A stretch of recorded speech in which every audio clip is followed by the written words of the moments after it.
జరిగింది. Bharatiya Janata party BJP నుంచి 33వ వార్డులో పోటీ చేయడం జరిగింది. నన్ను ప్రజలు భారీ మెజార్టీతో గెలిపించేందుకు ఈ ప్రజలకు నా విజయాన్ని అంకితం చేస్తున్నా. ఈ విజయం నా విజయం కాదు, ప్రజా విజయం.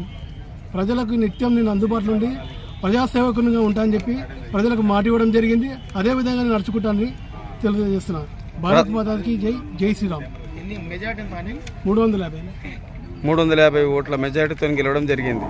అంటే ప్రధాన పార్టీలను ఓవైపు కాంగ్రెస్, రెండో వైపు బీఆర్ఎస్ పార్టీలు బలమైన అభ్యర్థులను బరిలో దించారు. అయినా కూడా మీకు ఓటర్లు మిమ్మల్ని ఆశీర్వదించారు. మరి మీ పైన బాధ్యత ఉందా ఎక్కువగా? ఏ రకమైన వార్డులో ఎలాంటి సమస్యలు గుర్తించారు? గుర్తించిన కొన్ని రోడ్లు ఉన్నాయి. ముఖ్యమైన సమస్యలు అంటే ఎక్కువేం లేవు. కాళ్ళ రోడ్లు, డ్రైనేజ్ సిస్టమ్ కదా ఒకటే ఉంది.